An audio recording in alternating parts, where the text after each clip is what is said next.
Welcome to CFM 10. Today we talk about Isaiah, the prophet, including the part you never really hear much about, how he saved their country from certain destruction.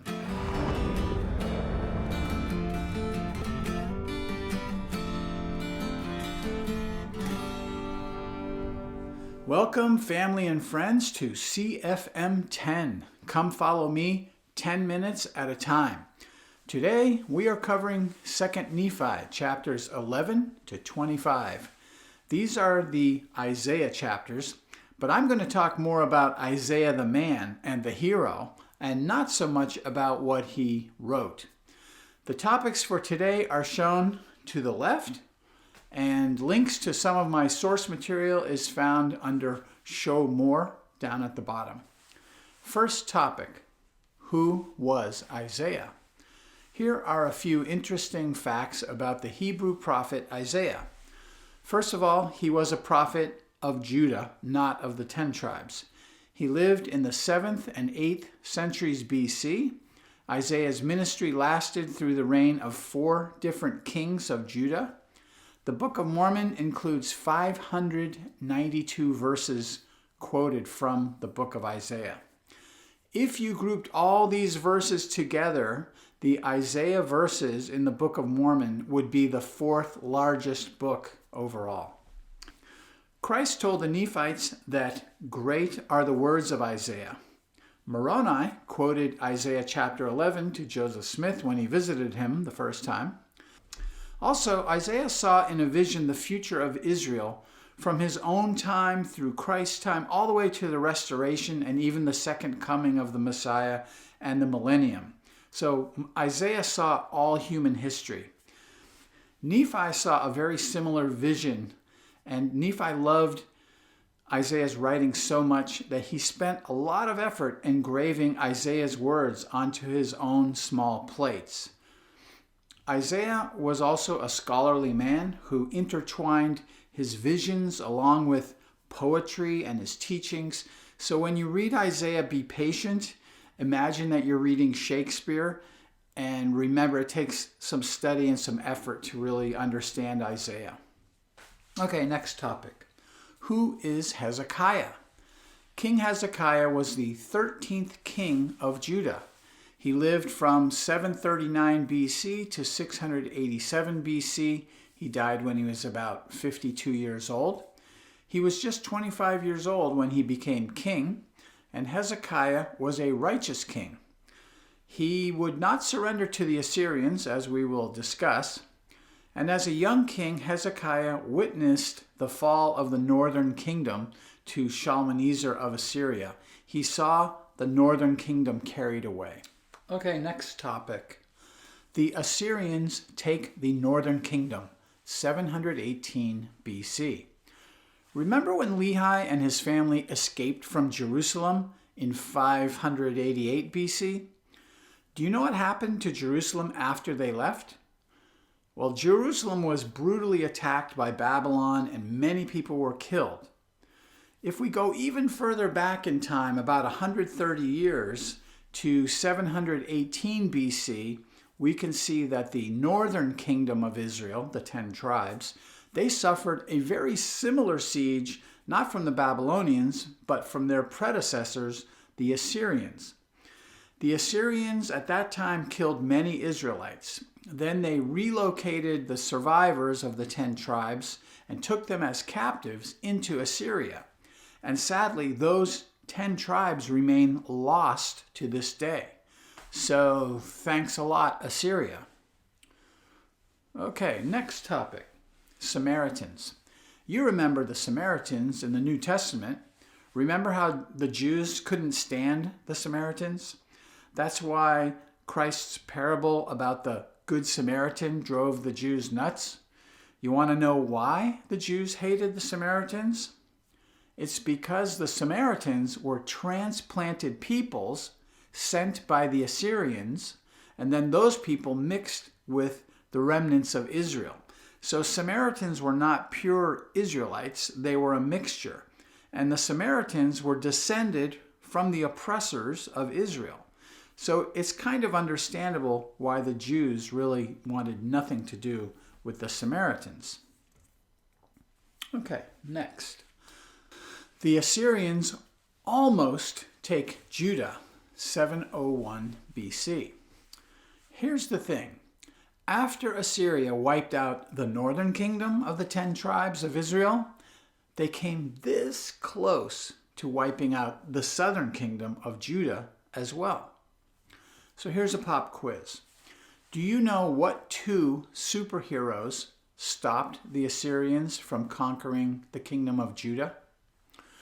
Was it Batman and Robin, Captain America and Iron Man, or Woody and Buzz? Actually, they're all wrong. The answer is our superhero duo is Isaiah the prophet and King Hezekiah. And while I think of it, I'm going to refer you to a great book called 7 Tipping Points That Saved the World by Chris Stewart and Ted Stewart. By the way, in addition to being an author, Chris Stewart has been a U.S. congressman since 2012. This book actually describes the Assyrian assault on Judah, and it reads like a novel, so it's a really great book. I highly recommend it.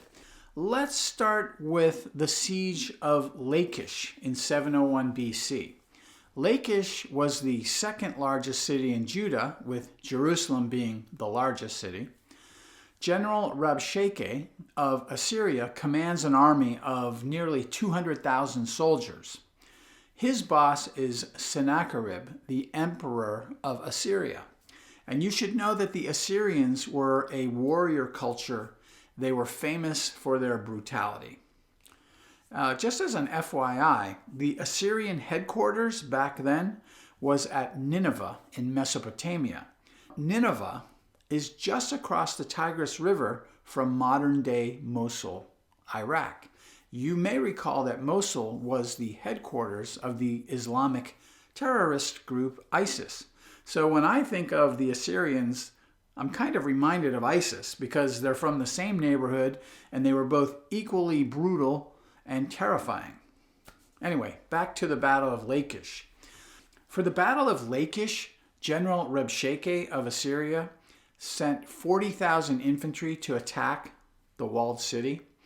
Prior to this, Rabshakeh spent 5 weeks moving tons and tons of earth to build a ramp right up next to the city wall around Lachish. So they will enter the city using a ramp and ascend over the wall into the city.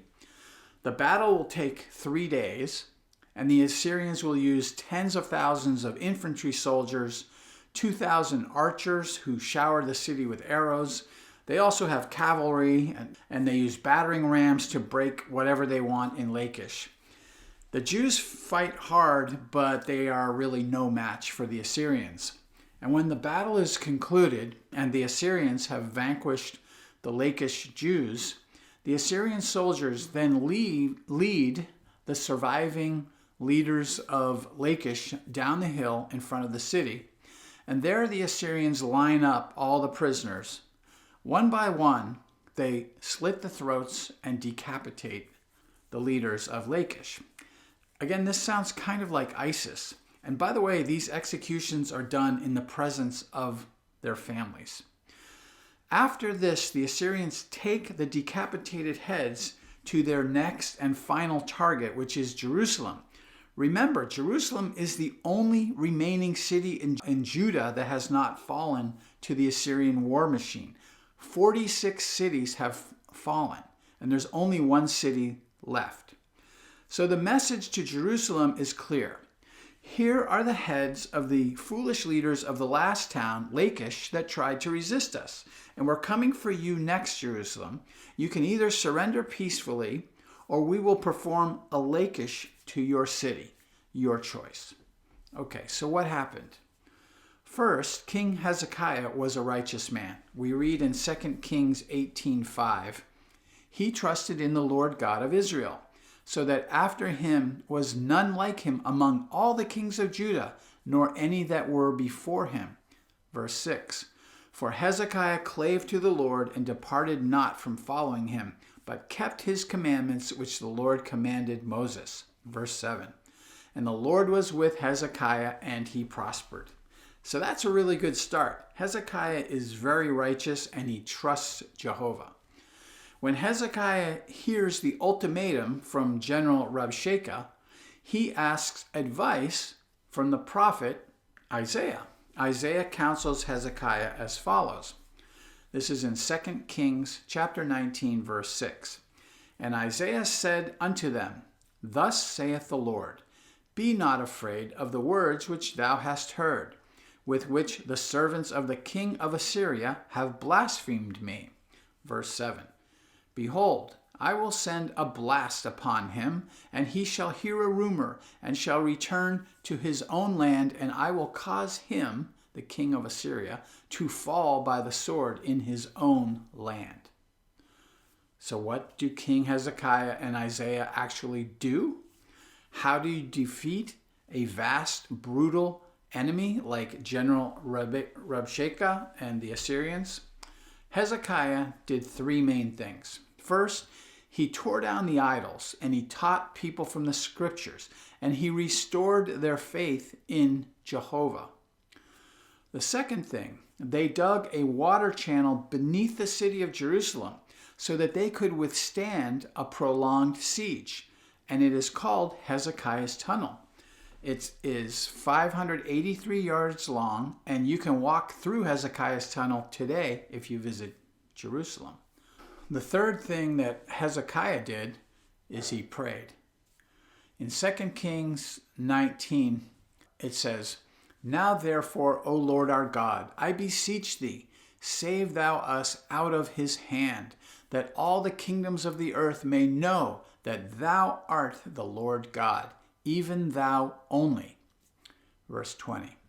Then Isaiah, son of Amos, sent to Hezekiah, saying, Thus saith the Lord God of Israel, That which thou hast prayed to me against Sennacherib, king of Assyria, I have heard. This is great preparation by Hezekiah. Teach the scriptures and teach faith. Build a tunnel so that you'll have water to survive a long-term battle. And 3, pray for help.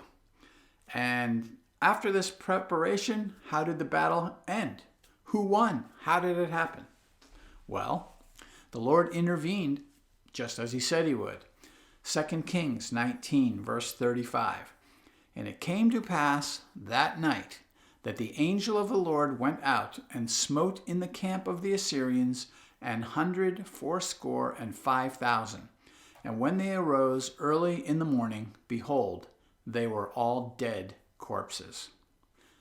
So during the night before the battle, the Lord afflicted the Assyrian army with a plague that killed 185,000 soldiers.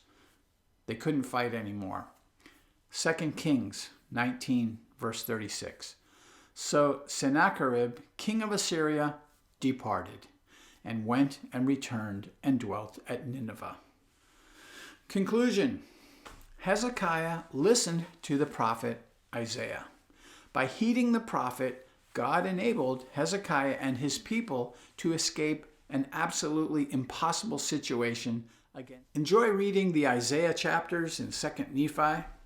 But more than just that, I hope that you remember Isaiah's great faith and his heroism in saving Judah from the Assyrians.